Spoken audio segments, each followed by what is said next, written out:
people suffering from rickets. Our health correspondent Thomas Moore is alongside me. We've sort of heard of this story before to some degree, rickets making a return, and we replay those black and white pictures of children with rickets.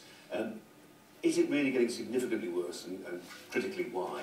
Well, for decades the numbers have been falling, but in the last 10-15 years they're beginning to climb up again, and doctors are concerned that perhaps the message of protecting yourself from the sunshine has been taken to heart by parents perhaps a little too strictly.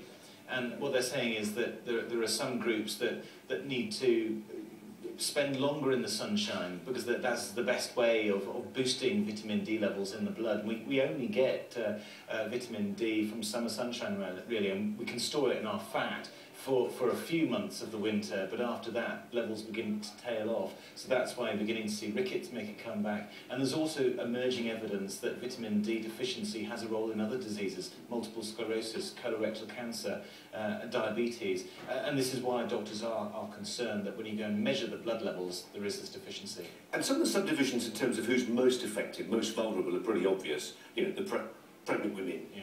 Old folk, but actually there is a racial makeup to the division too. Why is that? There is, and it is the darker your skin, the less sunlight you absorb, and therefore the less vitamin D you make in your skin, and you can't store it then.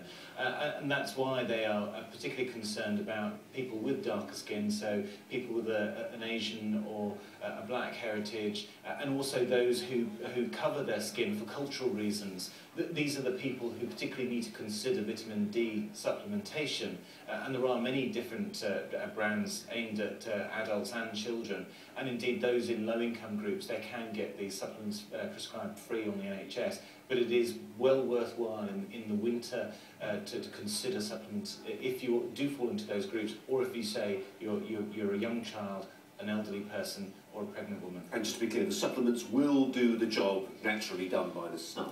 Yes, and there's a danger not to take too much, because while the body can self-regulate the amount it makes from the sun, it can't with stuff absorbed through the diet, and there is a concern that you could overdo it. So be cautious, don't overdo the supplements you take. You're sitting here in the middle of December, Thomas, telling us not to overdo the sunshine. Yeah. You go away. Thanks a lot. There's more